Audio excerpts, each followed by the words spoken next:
Hey, what's going on, good people? I know I'm coming to you guys. It's evening. Good evening to everybody. First of all, let me say that it's 7:24 p.m. Eastern time. And we got to get down to what's going on with this whole Iran conflict. Like, what is the purpose of this? Where are we right now? Like, literally, what is happening? So, all today, I was doing a little bit of research and I was trying to figure out, like, why are we in Iran? Why are bodies dropping? Why are we spending money that we obviously don't have with a almost $40 trillion deficit to be over in this other country to fight? Now, on the surface, they're saying they wanted Iran to stop making these nuclear weapons, right? There was some treaty that got broken. They had to stop making the nuclear weapons. But that's not what I think is going on. What I think is happening is that we are in Iran basically fighting for Israel for whatever reason. And I'm not going to even say for whatever reason, but it's just mighty funny to me that you had all the Epstein files come out. And it's looking like Epstein was, in fact, an agent for the Mossad. And with these files being released and with Epstein having so much information on people and so many videos, now these videos, Israel has them. And I think we're being controlled. I think we're puppets. So I just really want to break this down about why, what's really going on with this whole Israel thing. And I did some research here, and we're going to go over like the pros, the cons, and the whole objective of this thing because I don't get it. Now, of course, when you spend this kind of money, it's definitely about oil. It's about resources. And one of the main things with Iran is the Strait of Hormuz, which 20% of the world's oil goes through this strait to supply the earth with energy. And I'm guessing we want to take control of that. You want to keep the oil going, you want to keep it flowing. However, this is not looking good because just recently China and Russia have said, no, no, no, this isn't right what's going on. Now they've decided to take a stance. And it's looking like we are probably on the brink of World War III. I don't know. I could be wrong. I pray I'm wrong. I pray I'm wrong. But this is where we're at right now. And it's weird. And there will be no win if we go out, if there's a nuclear war. We will all be wiped off the face of the earth. So this whole thing to me seems to be somewhat silly. I don't know. Russia and China sitting aside, they're not saying anything, but now they just said something. So I don't know. I looked up some stuff here, and we're gonna go over. So the current conflict involving Iran as of March 3rd, 2026 is an ongoing war that began on February 28, 2026 with large-scale joint U.S. and Israeli strikes on Iranian targets. This includes military installations, nuclear-related facilities, missile facilities, naval assets, and leadership compounds. The strikes took out Iran's supreme leader, Ayatollah Ali Khamenei, and other top officials, triggering Iranian retaliatory missile and drone attacks on U.S. bases, Gulf bases like Saudi Arabia, Kuwait, UAE, Bahrain, and other regional targets. The conflict has widened, affecting shipping in the Strait of Hormuz, closing some U.S. embassies and causing civilian and military casualties on multiple sides. Now, the objectives of the conflict of this thing is primarily from the United States and the Israeli perspective. These are the stated goals of this attack. They want to prevent Iran from acquiring or developing nuclear weapons, destroying remaining nuclear capabilities and infrastructure, eliminating Iran's ballistic missile threats and navy to secure regional shipping lanes.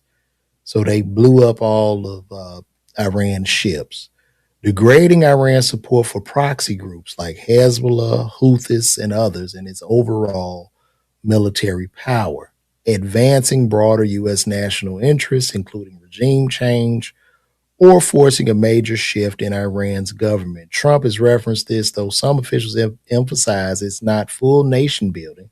The aim appears to be decapitating leadership and creating conditions for a less hostile regime for a New Deal.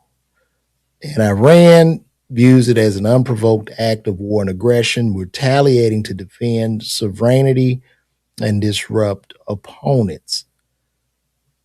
So there are pros and cons in the conflict. And this is subjective, and it depends on like perspectives. Like the pros, they want to neutralize long-term threats from Iran's nuclear program. So it was that whole big thing with that Iran deal.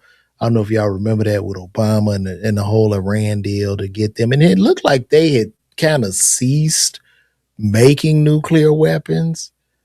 However, it's a thing of how does the U.S. It's almost like I'm in my neighborhood. It's five of us in the neighborhood. I got a gun, you got a gun, the other neighbor got a gun. But the one down the street, we like, no, he can't have no gun. He cannot have a gun. So I found out he in his house making guns. I'm like, hey man, you gotta stop making them guns because the only people that can have a gun is us.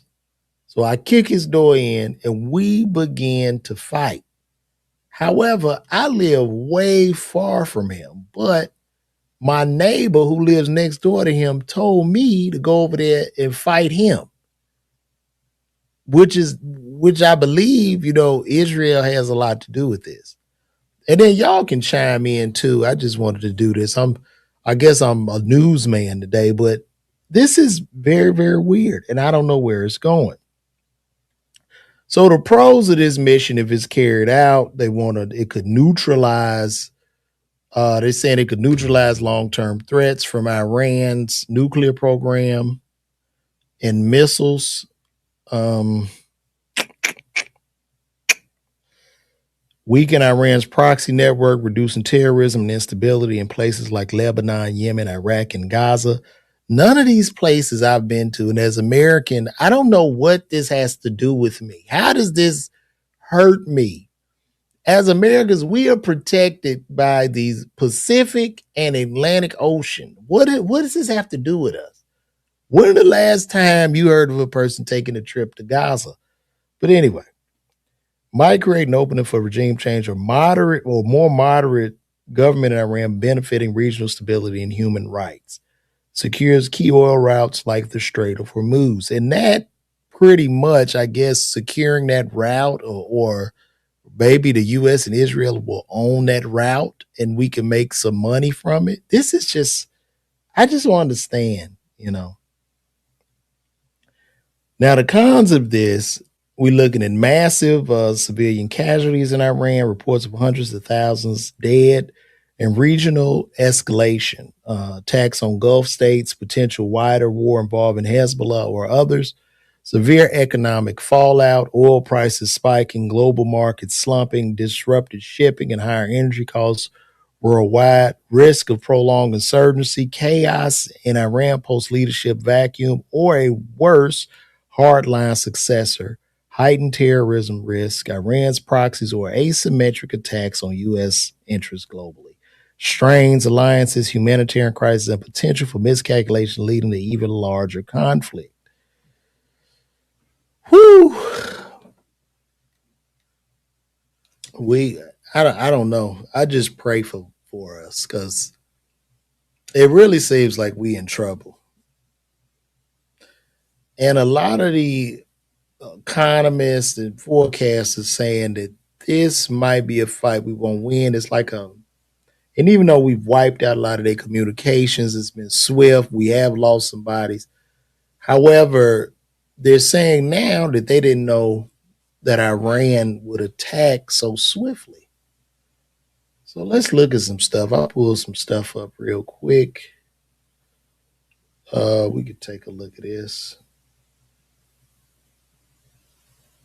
Let me take a look at this here.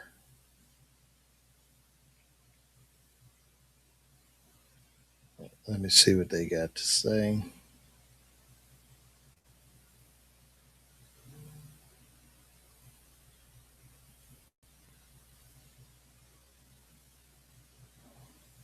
They are lying to us and to the American people. That is what is happening here. There is no intelligence. I want to be really clear. There's no intelligence that shows an imminent threat to Americans or the American people from Iran. Now, Iran is a rogue terrorist regime. That is true. But there has to be an imminent threat to us for the president to unilaterally conduct military action without congressional debate and without congressional authorization. And the reason why congressional involvement is important here is because that is the accountability mechanism. That's the accountability mechanism to make sure that we don't have a president that will get us into a quagmire without the consent of the American people, because it's the American people that have to do the fighting and the dying and the financing of it. And they're just bypassing this whole process, and they're lying to us about it, right? The analysis doesn't begin and end with, is Iran bad, right? Iran is bad. The regime is bad. There's no doubt about it. But the Taliban was also bad. ISIS is also bad. Saddam Hussein was also bad. And we screwed up those conflicts in a pretty big way. So this has to be course corrected, and it has to be corrected immediately. Yeah, this is not, I really don't know where we're going with this. I would have to agree with this man on CNN.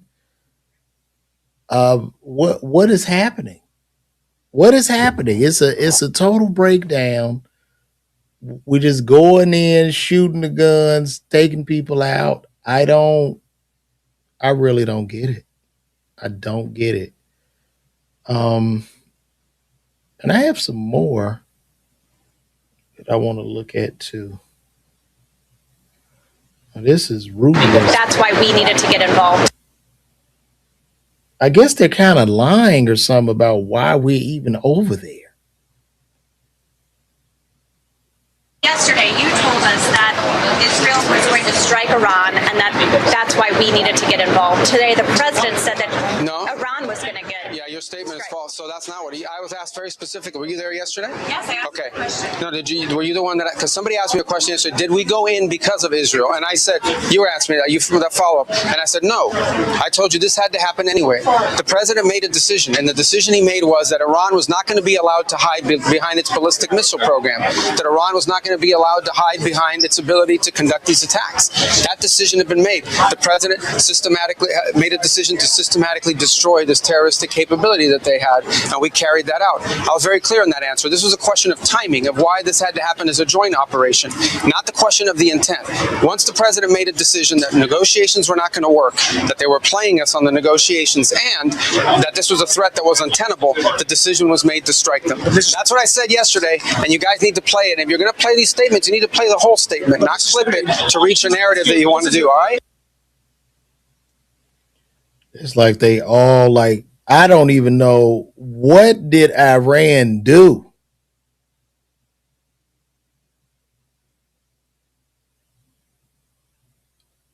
Didn't they agree to sanctions? Like, do you just go over there and we just go kick the door in? What is?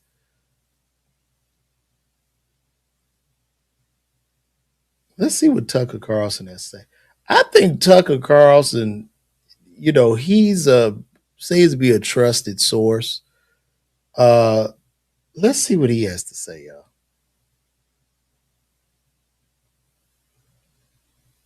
How did this tiny country convince the world's great superpower with the greatest military in history to do its bidding in a way that was going to hurt it?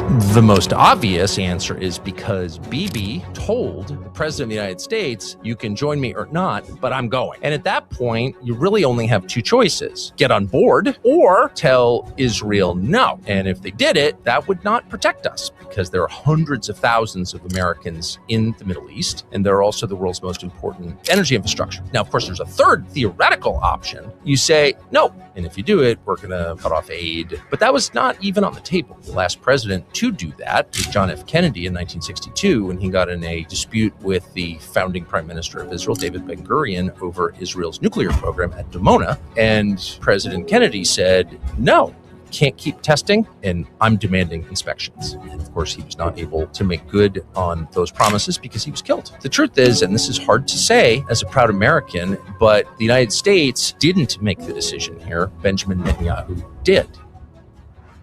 Yeah, and I believe that. It's like Netanyahu is our president. And it's all, to me, going back to these Epstein files. Epstein was a Mossad agent. He got all these people on the books. He got recordings. They got film. They got tape. They got everything. They just got everything. And this guy, Epstein, who courted these billionaires, who would have these people come to the house, and I think I said this yesterday, but this is how this would work. You know, you go to Epstein to get some money or whatever, get whatever you need. Epstein is sitting there with a robe on. He says, hey, I'm about to get a massage. Would you like a massage? You go, you know what? Yeah, I'm a little tight. I want a massage. And you walk in there, and there's a young lady in there that's giving massages. You both get the massage. He leaves. You get your massage, and maybe the young lady, you know, tops you up, whatever. Okay? Now, what ends up happening, and where the blackmail and extortion was coming in on these guys, is you get a call from Epstein, right? Epstein will call you, hey, Bill, you're not gonna, oh man, you're not gonna believe this. Because you remember you came over to get that massage? And Bill goes, yeah, I do. Yeah, dude, somehow that girl had a camera and she was filming you, and she has a, you're like, what? And and by the way, turns out that this girl was only 15. I thought she was 18. Now you're flustered. Your blood pressure drops. You're like, oh my God. But then Epstein goes, hey, but it's okay, because I can help you. I can help this go away. So he becomes, in a sense, your fixer, and then at the same time extorts you. Now they have all this information. They just have everything. They got the money. They got the fuel. They got everything. And even when you think about it, right, here's something deep. You know they removed that $7,500 EV credit. We also know that Elon stopped making the Model S, which is what I have, and the Model X, because they took away the credit. Now, why did they take away that credit?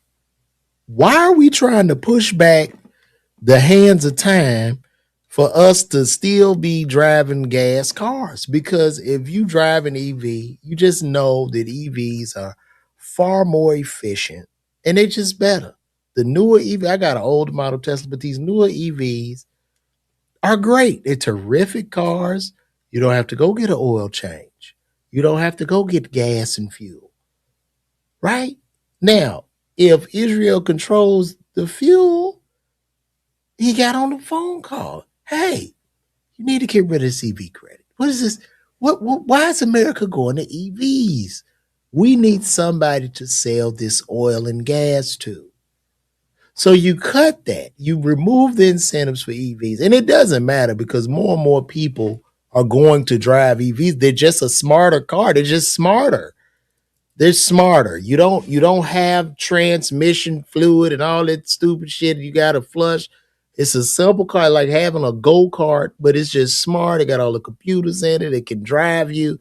Why wouldn't you want an EV? Why wouldn't you? But now they're trying to mess up infrastructure because what was happening was this. This is what was going to happen. There was a time before we had refrigeration where salt was a commodity. Salt was a very, very expensive commodity like oil. And salt was very, very expensive because you had to use that salt as a preservative to save your food before refrigeration. Once we got refrigerators, the value of salt dropped to where you get table salt for relatively cheap. And that's what's going to happen with gas and oil as we increase the amount of EVs we ride. We should no longer even be dependent on foreign entities for our fuel and energy. We shouldn't even care. We should move on, give as many incentives as you can for EV. Let's push the EVs. Let's fix the power grid. Let's move on into the future. I don't even, with EVs now, if you got like a Ferrari or a Lambo, that doesn't excite me because I look at it, it's like stupid to me. Those gas cars look stupid to me because I'm like, it doesn't drive itself. It can't do nothing. What is it supposed to just look pretty? I don't care. You know what I mean? Like, I don't have to put gas in this. Like, it just, they look stupid at this point. So we need to be really moving toward the future, but we can't because in America, we're just puppets. That's what this whole conflict is showing, that our whole system is compromised. And we're just puppets, and Israel has his hand up a lot of our high officials' backs. Now, if you have some information and you disagree, and this is just me talking, I could be totally off base, but if you disagree, let me know. Chime in. Educate me on what's going on.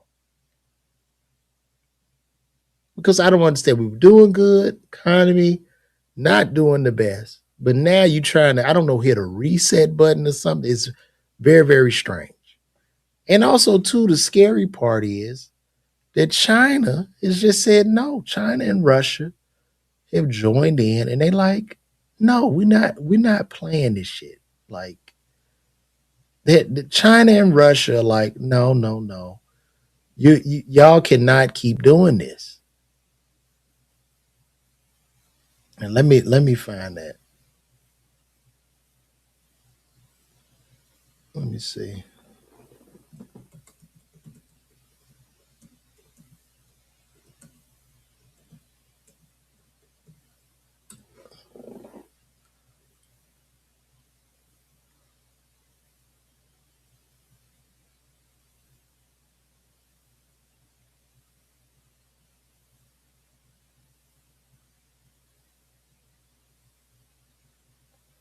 I don't think that's the latest.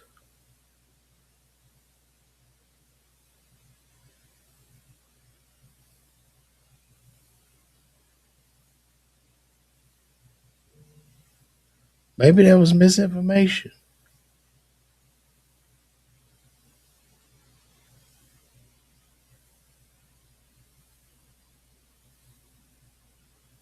Okay, this just came in. Guidelines monitoring everything there. Let's take a look at this.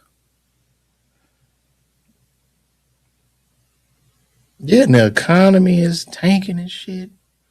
Let me see. What about China's ability to impact outcomes in the Straits of Hormuz with what is now the government of Iran and then 50% of their oil on the other side waiting to get through? Well, China and Russia are sitting on the sidelines monitoring everything. They're in close touch with the government. They're providing satellite intelligence, which accounts for some of the tremendous successes, particularly in Israel and on our U.S. bases. All of our bases have been destroyed. Our harbor installations are destroyed. We're actually having to fall back on India and Indian ports, which are less than ideal. That's what the Navy says. And I think Iran, much to our disappointment, is faring very, very well. The question is, how long can we keep this up? I think logistics is the vulnerable part part of this entire operation. Remember, you got to go back and reload. You've got to fly things in. You've got to sail in. Iran is a continental power, 93 million people, the size of Western Europe. Both China and Russia are continental powers. They don't have supply chain problems. Their manufacturing capabilities are intact. Right now, the missile cities that underlie all of Iran's provinces are untouched, and they have an inexhaustible supply of missiles. I think this is going to go on for some time. And the question is, when does Israel step up and say they've had enough? We went through that before during the 12-day war. When do they say this is too much? When do they say if this doesn't stop, we use a nuclear weapon? That's what I would be concerned about. And that's where President Trump, who really doesn't appear to be in charge, Mr. Netanyahu does, has got to be prepared to step in and say, no, there will be no use of nuclear weapons. That's what I worry about. Yeah, guys, as we can see. What's up, Me So Blessed? Sorry, this was late because I was tired. I've been up. I ain't really been sleeping. But as we can see, this is not looking good, guys. This is not looking good. But I thought I saw somewhere.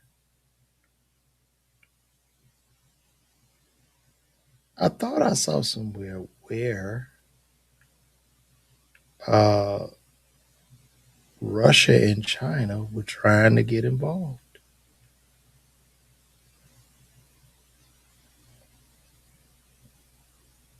Now, let's see what Fox News has to say.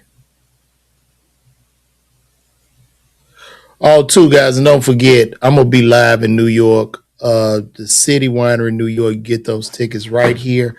You could go to LeVarWalker.me or you get the tickets right there by clicking that QR code. We're going to have a good show at the New York City Winery. Let's take a look.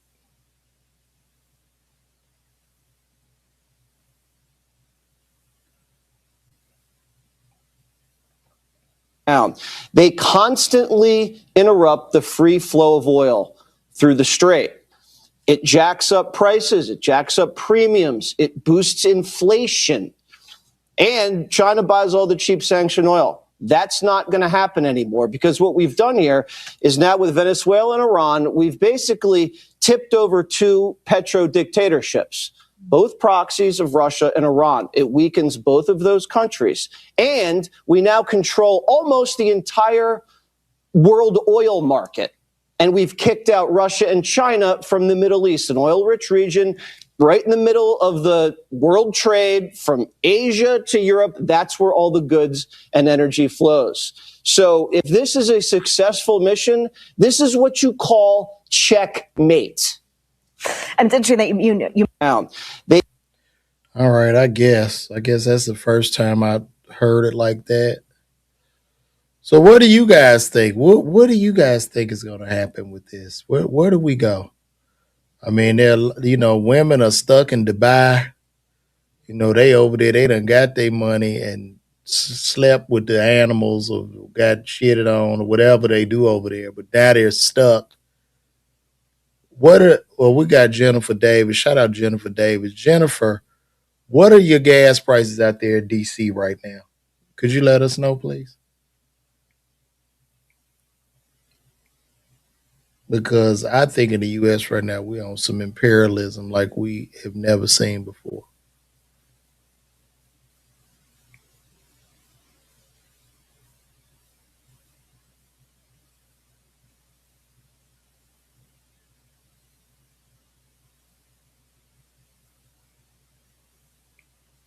Well, maybe China and Russia they're not intervening. So we'll topple, I guess we'll end up toppling Iran.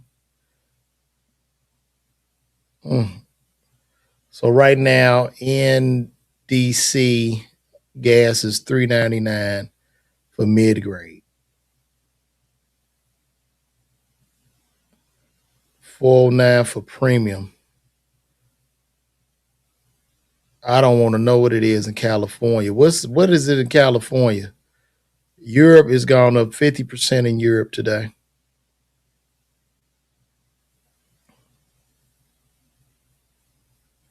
China has robbed its people to prop its government for years now, and they should worry more about that. Ghost cities with millions of unfinished homes. Russia has Ukraine to worry about. I agree. I agree, guys. I really agree. But we got to get to the bottom of this. This is really, it's really, really sad.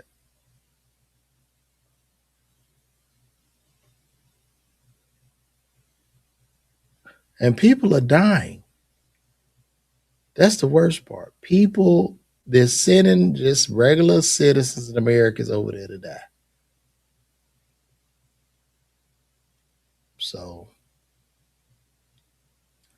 I don't know, y'all.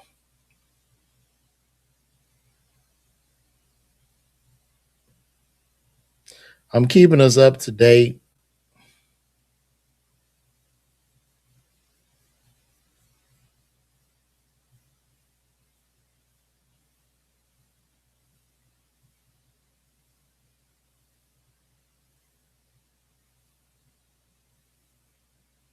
What do we know?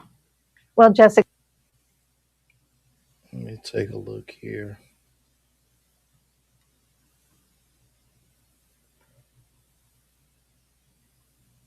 Got a Fox News alert. An official source has confirmed that a suspected Iranian drone has hit a CIA station in Saudi Arabia's capital. Jennifer Griffin is live in Washington. Jennifer, what do we know? Well, Jessica, we've confirmed with an official source that, in fact, it was an Iranian drone that struck the station, the CIA station in Riyadh. It was part of that U.S. Embassy compound, part of that drone strike last night that led to damage at the embassy. This is certainly a symbolic victory for the IRGC. Nobody was injured. Nobody was at the embassy at the time.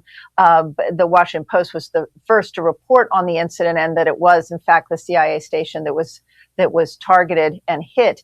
But what this indicates is that drones, the Iranian drones, are going to be a big problem. They can take out the missile launchers and even the missile stockpiles, but they have thousands, if not tens of thousands of these drones, and anyone can put them in the back of a truck and fire them.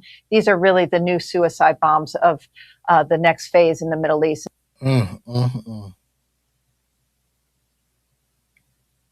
So they flying the drones around. I don't know, y'all. I really don't know.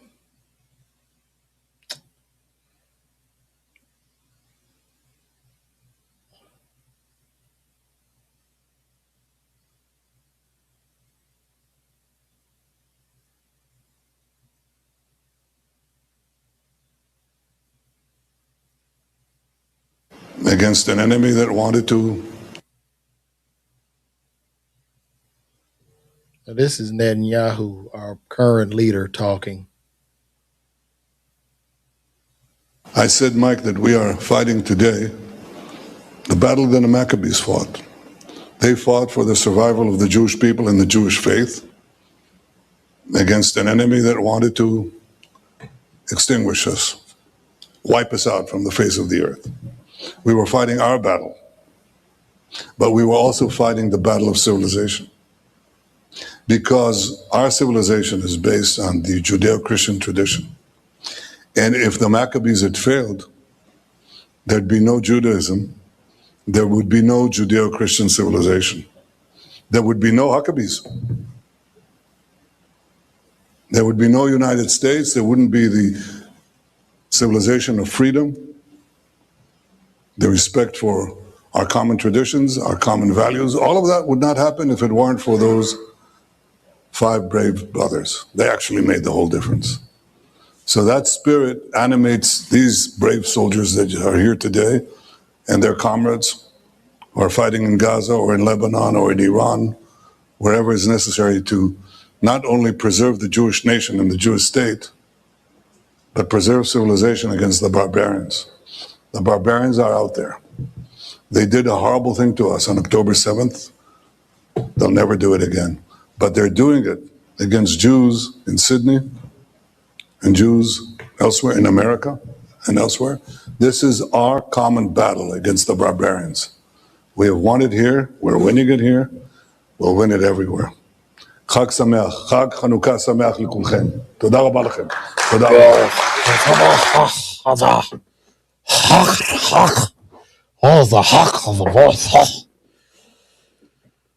Well, guys, I don't know. Y'all. What we gonna do, y'all? We got to figure this out as a community. I need the chat to chime in.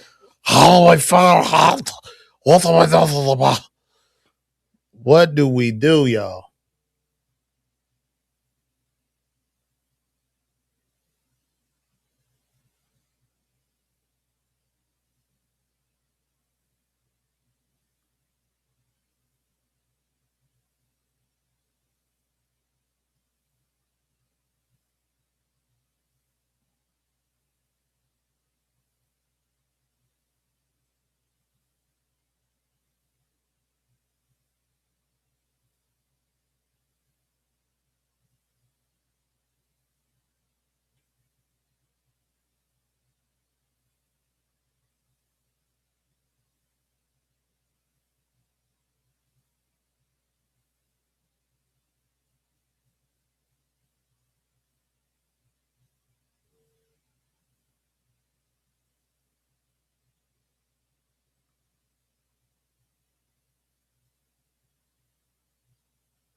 All right, let's see what the commander from CENTCOM has to say. This is one of the Here to provide you an operators. update on Operation. This is called Operation Epic Fury. And then you don't even know who to believe in none of this, man. Good afternoon. I'm Admiral Brad Cooper, the commander of United States Central Command. In this capacity, I lead U.S. military forces in the Middle East. I'm here to provide you an update on Operation Epic Fury, now in our 4th day of execution. First, I'd like to express my deepest condolences to the families and teammates of the extraordinary Americans who've been killed in action. And I'd also like to extend our prayers for a speedy recovery to the wounded. Yesterday, you heard from Secretary Hegseth and the Chairman of the Joint Chiefs. Today, I'd like to give you an operational update on where we are and provide you with some key facts. By order of the President of the United States and the Secretary of War, our military in the Middle East is undertaking an unprecedented operation to eliminate Iran's ability to threaten Americans, as they've been doing for nearly half a century. Having spent more than 36 years in the military, I could not be prouder of America's sons and daughters in uniform who are answering the call. More than 50,000 troops, 200 fighters, 2 aircraft carriers, and bombers from the United States are participating in this operation, and more capability is on the way. These forces bring a massive amount of firepower, representing the largest buildup by the U.S. When were we being threatened by Iran, bro? Can somebody tell me when was Iran threatening us? What about the word that Operation Epstein Fuels told the regular troops Trump was anointed by Jesus and they are trying to invoke Armageddon? Bruh, I don't know, man. In the Middle East in a generation. In the opening hours of Operation Epic Fury, U.S. Central Command forces, together with Israel, delivered overwhelming and unprecedented strikes into Iran. Many of you may remember the shock and awe strikes of 2003. The first 24 hours of this operation were nearly double the scale, and we continue with 24/7 strikes into Iran from seabed to space and cyberspace. Now, we're less than 100 hours into this operation, and we've already struck nearly 2,000 targets with more than 2,000 munitions. We have severely degraded Iran's air defenses and destroyed hundreds of Iran's ballistic missiles, launchers, and drones. And in simple terms, we're focused on shooting all the things that can shoot at us. Our B-2 bombers and B-1 bombers have executed uncontested surgical strikes against multiple missile facilities deep inside Iran. And then just last night, a B-52 bomber force struck ballistic missile and command and control posts. We are also sinking the Iranian Navy, the entire Navy. Thus far, we've destroyed 17 Iranian ships, including the most operational Iranian submarine that now has a hole in its side. For decades, the Iranian regime has harassed international shipping. Today, there's not a single Iranian ship underway in the Arabian Gulf, Strait of Hormuz, or Gulf of Oman. And we will not stop. We will continue to conduct dynamic targeting operations.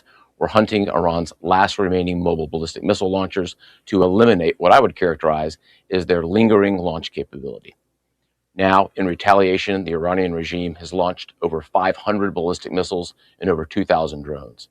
To be clear, Iran is indiscriminately targeting civilians as they launch these missiles and drones. You've seen it on TV. The evidence is crystal clear and overwhelming. Having said this, we are seeing Iran's ability to hit us and our partners is declining, while our combat power, on the other hand, is building. And my overall operational assessment is that we are ahead of our game plan. Along the way, every single branch of our military is achieving unprecedented success. I'll talk about just a few of them. Our naval forces have deployed multiple waves of cruise missiles, obliterating Iranian command and control and air defense capabilities. From 2 aircraft carrier strike groups, we're squeezing Iran from the sea and have them backed into their own ports. U.S. air forces are doing what they do best, executing a high volume of airstrikes right into Iran. Operationally, the 2 most powerful air forces in the world, the U.S. and Israel, are dominating the skies of the world's largest state sponsor of terror. Our U.S. Army soldiers are defending ourselves and our partners, and in a historic first, the U.S. Army fired long-range precision strike missiles called PRISMs in combat, providing an unrivaled deep strike capability. Also for the first time, U.S. Central Command's drone task force, called Task Force Scorpion Strike, launched countless one-way attack drones, achieving massive effects. I'd like to point out these drones were originally an Iranian design. We took them back to America, made them better, and fired them right back at Iran. I just could not be prouder of our men and women in uniform, leveraging innovation to create dilemmas for the enemy. There is no adversary too determined, no mission too difficult for the great soldiers, sailors, airmen, Marines, Guardians, and Coast Guardsmen that make up the most powerful military the world has ever seen. Our military objectives are crystal clear, and our people are executing an immensely complex and historic mission with relentless lethality, conviction, and professionalism. And we've just begun. But I have the utmost confidence that we, alongside our partners, will absolutely achieve our military objectives. To all our warriors, Godspeed. Thanks so much. Do y'all believe him? Is it that easy?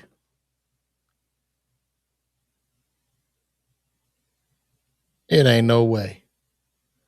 Hold on. Man, it ain't no way that say no $200. We about to look that up right now. Ain't no way, bro. You just looked up city. No. Let's take a look. I'm going to pull it up and we can look at this together.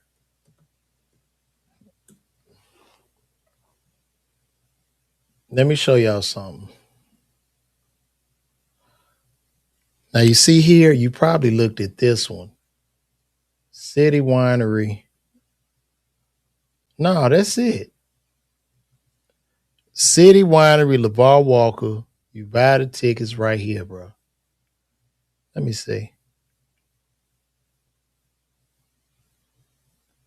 Yeah, it's a $30 ticket and a $42 ticket, man. You see that? They right there.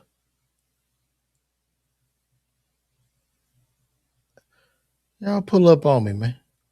We here. This is fees included. See, it's a the ticket $25. They got a $5 fee on there. This ticket is $35 with a $7 fee. I don't know what you was looking at, but listen, y'all get these tickets, man. You can see there, it's right there. Y'all go right there to New York City Winery. Come on, let's sell this out. Because I know y'all, I know New York is a big market for me. Like a lot of people from New York watch me and see my videos and stuff. So pull up on me, man. Yeah, pull up. And if any of y'all I watch from New York, look, New York City Winery. See? Look at that. I pulled it right up for everybody. We gonna hang out, Jennifer. I can't wait to come to Arlington. I'm trying to do this, man. Y'all get these tickets before I have to take my ass back to the pharmacy, which I'm trying not to do.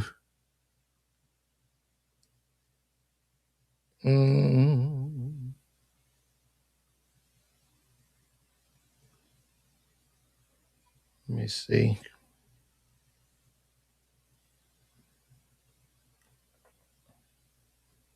All right.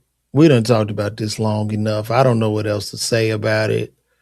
I've given my thoughts. I believe that we are being controlled by Netanyahu.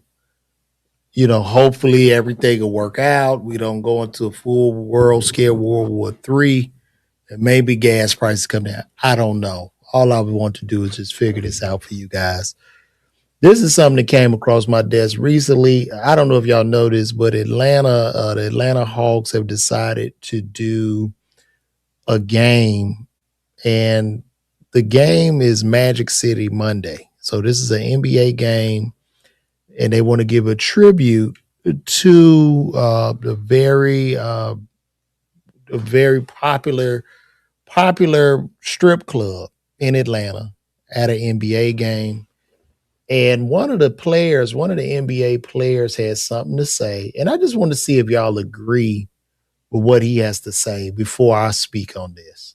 So this is Cornette from the Spurs. Let's just see. During these times, speaking out on social issues as an athlete, it's kind of becoming few and farther between. There's just a lot of volatility, out there. What made you passionate about putting that in writing and standing on your morals? I really just saw the statement last week and the announcement by the Hawks, and just in terms of the public voice as it pertained to, I feel like it didn't really represent what I know, myself and a lot of others throughout the NBA felt. So I think I did just, want to make sure that part of the discussion is expressed, and it comes with, people like criticism and stuff like that, and I think that's, part and parcel of why people might be hesitant to do so. But I think actually trying to get the conversation started and able to have is something that's important to be able to try to, help ensure that the league is kind of something that everyone is, wanting to represent, and an environment that you want to have. Has the league itself reached out to you, or have you heard from them? Not really in the aftermath of it. Beforehand, I spoke with some people in the league just to kind of see what the status of it was, to make sure, it's kind of up to date on the situation. Since reaching out, yeah. So what he's talking about basically is he's against the NBA doing a Magic City Monday night at the Hawks arena. A lot of people in the community are pushing back, saying that Magic City is a part of the Atlanta culture, and that is the way of Atlanta, right? But here's the thing, and I don't think people realize this, but you have children that go to these NBA games, right? No matter how you want to look at this shit or how you want to package it, if I had a daughter, she 9 or 10, and we at the game, and I'm coming to see that I bought my tickets and everything, see the game play, and there's a Magic City celebration, and my little girl says, "Dad, what's Magic City?" How do I explain? Oh, Magic City, honey. Oh, that's where strippers go. That's where women without fathers go, and they work and they lay on their backs and sell ass and they exploit themselves. Isn't this a terrific celebration? What I'm so shocked about is that people don't see any slight perversion in this. And why aren't black people in a rage about that? And this ain't even no knock to Magic City, because at the end of the day, there's more than Magic City in Atlanta. You got Cheetah, which is a white club. You got the Pink Pony or whatever. So basically, you're just selling black people negative stereotypes, and black people are eating this up as somehow being a part of Atlanta culture. And it's a difference between culture and subculture. Me personally, I'm going to take the side of this does not need to be celebrated in an NBA arena, bro. I'm sorry. I'm sorry. You're celebrating sex workers. What are we doing? What are we doing? Jennifer, I'm from Chicago, originally south side of Chicago. Thank you for asking. But what are we doing right now? Aren't we kind of lost with that? I don't know what side anybody's on, you know what I mean? But I saw the homie D1, one of my rapping homies, and he was pushing it back. He was like, yo, where are we right now? Is this what you want to portray? This is the image that's no different than the Hawks going Monday night for Dr. Luther King, like Monday night, Dr. King's birthday, we're going to have chicken and watermelon night for the blacks because this is specifically targeting black people. Specifically. Now, you say you was getting a Baltimore accent. How you get a Baltimore accent? I didn't say two, the bull, two. That's crazy to me. It's just, if they supposed to be they already done changed the game. They want the game. So the NBA to me has done several things. You've already changed the nature and speed of the game where guys are just standing outside the perimeter taking shots. Nobody drives to the lane. You pay guys through the roof. You give a guy 40, 50 million before he laces his shoes up. You've made the game more international. You want it to be more family friendly, but at the same time, you're going to celebrate a strip club inside of the arena where there are families and children. Make that shit make sense, man. Make it make sense. It's wild to me, man.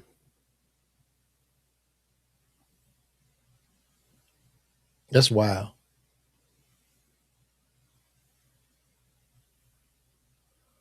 And I don't understand it.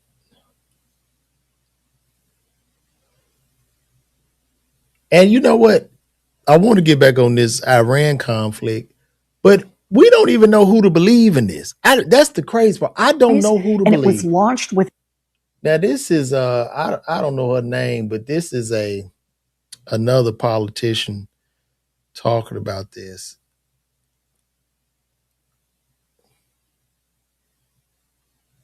I just left a classified briefing on Iran, and here's what I can say.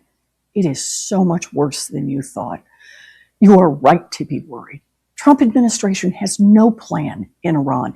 This illegal war is based on lies, and it was launched without any imminent threat to our nation. Donald Trump still hasn't given a single clear reason for this war, and he seems to have no plan for how to end it either. Like a lot of you, I am really angry. I am angry at what Donald Trump is doing, and I feel grief for those already killed in this unnecessary conflict. And I will keep doing everything I can to fight to end this war. Thank you. Yeah, I don't know. That's our senator, but I don't know who. Bro, it don't make sense. I don't know why we over there fighting. I really don't know.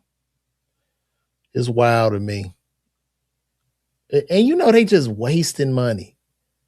All that damn money you could have been done forgave student loans. You know how much money they spending on this shit to run over there? Let's ask Gemini how much money is being spent per day.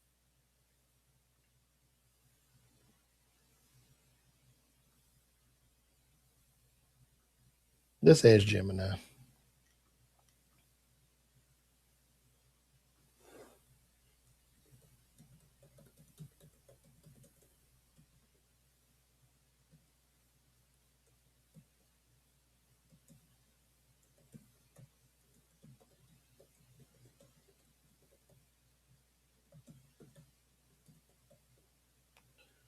Let's see.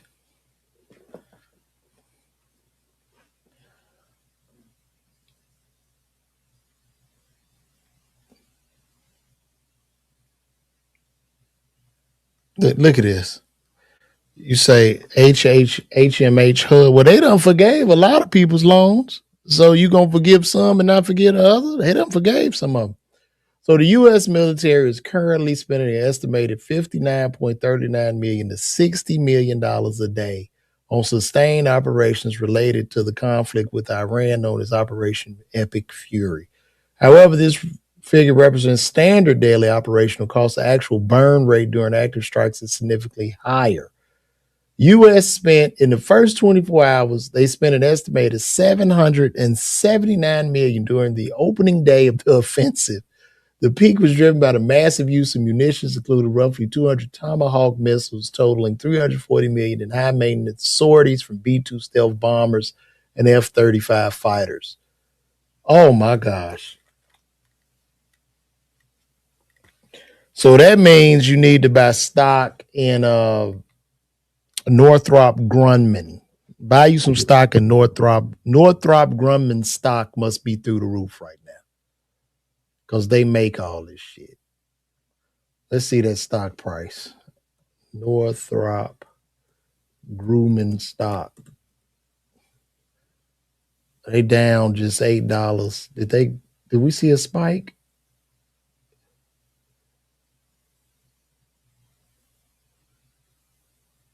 Saw a big spike here.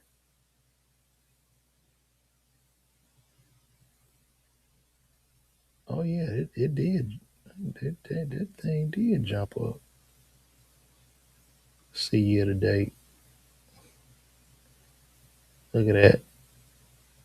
$768. January 5th, it was just $611. Look at the money that made. What's Snap? What do you mean get Snap? Get Snap. What's Snap? Tell me what Snap is.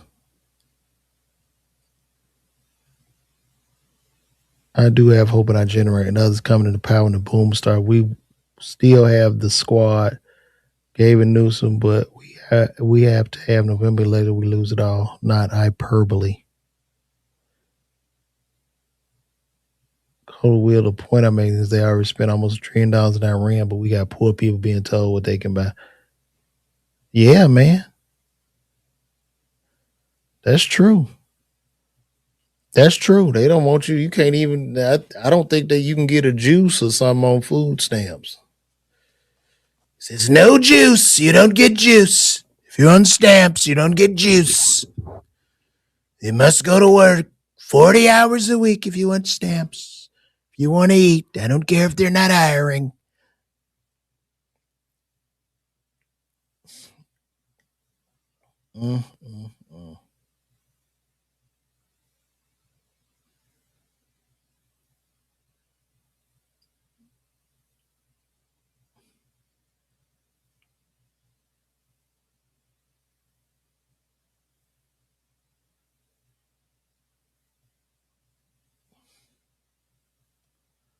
Oh, man, look at this.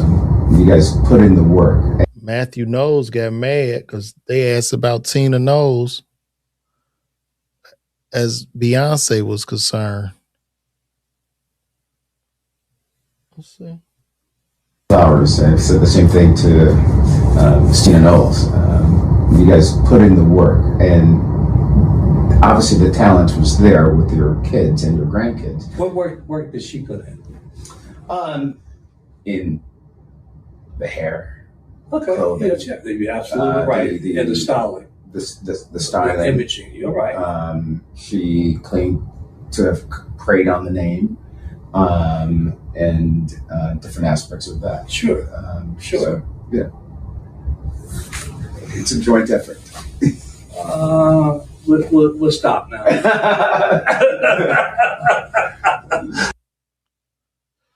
So they asked Matthew Knowles' daddy. Yeah, this live, bro. They asked Matthew Knowles, Beyonce's daddy, what did Tina Knowles do as far as Beyonce is concerned? And this was his response as far as Beyonce's career was concerned. So check it out. Flowers. I've said the same thing to Tina Knowles. You guys put in the work, and obviously the talent was there with your kids and your grandkids. What work did she put in?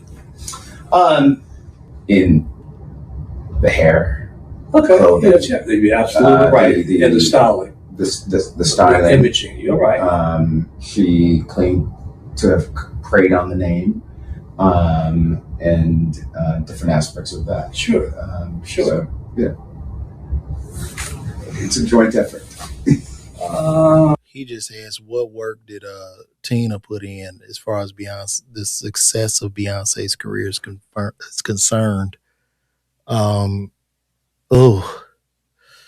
He basically said she was the wife, but he was the mind behind it. He actually, Matthew Knowles is an interesting dude, man, because y'all know he actually he was like a very, very successful salesman or something, and saw his daughter had this talent, started managing her, and even went back to school to get a degree in business for music. Like he a real mogul, man. Like he don't get enough love, I don't think.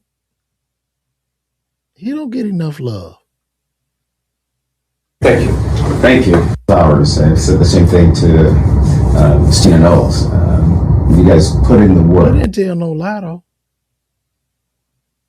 This is interesting too. Now let's take a look at this. We about to pull up Joy Chavis, who is the baby mama of Bow Wow, Future, and Trevon Diggs. To manage a business. And she's saying she's tired, she's tired of dealing with 3 children with 3 different baby daddies.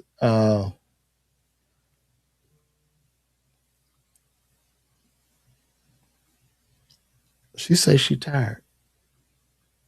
Tired, y'all. It's like having 2 kids is one thing. Having 3 is like having 10. The babies is where they at. I need a break. Shy is with her dad. Hendrix is well, it's so hard to manage a business and make sure I'm overseeing that Instagram. Someone says stop having them if you're tired. Good one. Shut up. People be tired without kids. What are you talking about? Oh, poor girl. Such an attractive young lady. I don't damn, you got 3 different baby daddies. That's like she got a little kennel over there. Just imagine you got siblings and you sitting over there. It's all y'all sitting over there waiting to get picked up. All y'all got a different daddy. And y'all getting picked up like little puppies. You know how when people go get a puppy out of a litter? That's what's happening. And then they get mad because one daddy got them something, the other daddy didn't get them nothing, and then one daddy spending more time and the other daddy not spending time. Man, damn. Damn. A lot of y'all out here a lot of ladies are really mismanaging their box, man. And she can't really blame nobody but herself. Oh, boy. She gonna get another one, too. She's going to get that ain't the last one. It's gonna be 2 more. Maybe that'll be the last 2, but I think she's gonna get 2 more.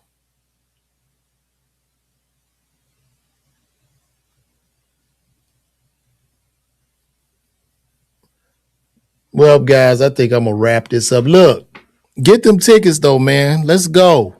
Let's go. New York City. I'm coming. New York City Winery. I'm going to be in the loft. It's a beautiful establishment, beautiful place. I got a $35 preferred ticket, a VIP ticket for $35, and I got a $25 general admission. Come on, man. Come out. I'm going to give you a good show, too. We going to laugh. You're going to laugh when you come. So pull up on your boy, man. Listen, I love y'all, man. I appreciate y'all tuning in. I appreciate y'all rocking with me. If this is your first time seeing me, please go subscribe to my YouTube page at LeVar Walker TV, and shout out to everybody over on the YouTube page at LeVar Walker TV. I really appreciate y'all's support from the bottom of my heart, man. So thank you guys. I'm going to check out. And then too, y'all go check out some of my stand-up. I got a lot of stand-up on YouTube. Y'all can see what I really, really do. You know what I'm saying? So I appreciate y'all. Love y'all. Thank you, Frank Frasina. I keep using my voice, keep talking, and I'll be up tomorrow morning. I'm going to try to hit this at about 9 o'clock. We're going to get it in. So thank you guys. Good night and God bless.